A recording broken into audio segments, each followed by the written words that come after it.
But let's say, you know, you're an Indian customer. You had TikTok, but then you deleted it. The Chinese government still has your, was it ISI number? Or IMSI, yes. IMSI number. Yes. Right. Yes, if they do have it, they can track you. So they can still track you even after you've deleted the app. Yes, exactly. Like once you've installed the app, your phone is basically poisoned forever. Yes, your phone is basically poisoned forever. The only thing is if you change your SIM number, if you change your SIM card, and that is the only probability you'll get rid of it. That's incredible. And so this would also include things like Weibo, WeChat, PUBG Mobile. PUBG Mobile, yes, exactly. That's incredible. I mean, so many people have downloaded these apps. Yeah. And their phones are poisoned forever. Yeah, and especially, in recent times, we've also discovered that many terrorist organizations are using games as the way to communicate with each other. How do you mean? The gaming networks, like, PlayStation and Xbox and all the other games. So people tend to play, in groups. One person is sitting in India, the other person is sitting in States or Canada. So they can chat with each other, right? So they can talk with each other while playing the games. So now the new way of communication for the terrorists are through games. They find it more secure. That's incredible. I knew there was something weird about that Minecraft chat I was on. So, I'm curious, the border clash where the Indian soldiers died, that was in 2020. Has sort of the anger over that cooled in the Indian public? Are people aware of what the risk of these apps are? Well, I would say many people are aware, but at the same time, India is a country where a majority section of people are not educated. But now, since the economy is developing so much, even a person who is uneducated will have a smartphone, but he will never know about what will be the shortcomings of the particular apps he is downloading, whether that particular app is Chinese in nature or not. So it's this whole scenario is pretty jumbled up, and to educate each and every particular person regarding it is a major task. Yeah, because I don't feel like, at least in the United States, everyone really understands the risk of these apps or what the Chinese Communist Party is doing.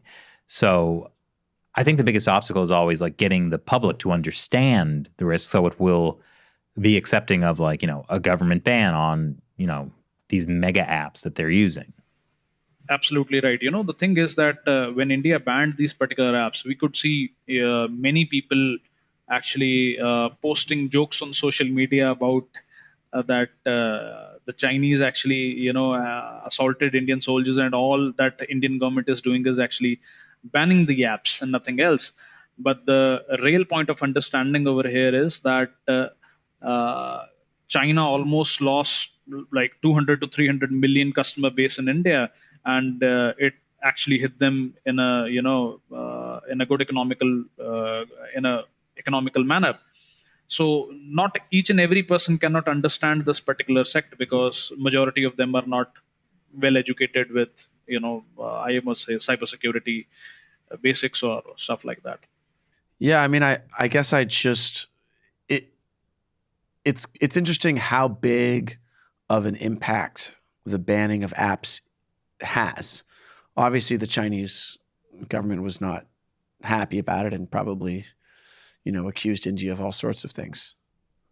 Let's talk a bit about hacking as well, because these apps obviously have a kind of backdoor which allows, say, the app company to, TikTok or Douyin can see the user's location, or Baidu Maps can see your location. But what about outside hackers too? Can they also use those same backdoors to access detailed user data? Well, the thing is, these apps if we say about TikTok, WeChat, or Baidu, these all these apps have a common thing that are, that these are made by Chinese professionals, Chinese developers. So there was a recent study in which it indicated that what has happened is that the data, the amount of data that gets stolen, 70% to 75% of data in the last 3 or 4 years got stolen through these professional applications. And only 20 to 30% data got stolen through, we can say, like, Trojan horses or viruses or whatever the other techniques the hackers use to actually exploit the data. So now what is happening is, as we earlier pointed out in our conversation, that whenever we are downloading the app always asks, would like to use your microphone, would like to access your camera, would like to access your contact list. So it is basically asking you, and you're yourself giving the permissions each and every time. You're more interested in actually, playing with that particular app, and not with those particular questions that are there.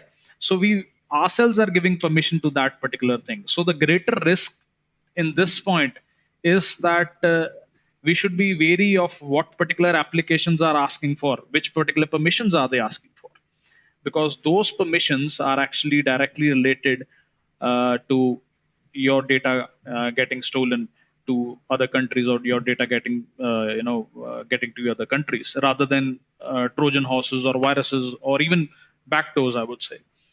It's really interesting. It sounds just like a deal with the devil. Like you actually have to sign away. Yes, you have to give exactly. permission to it.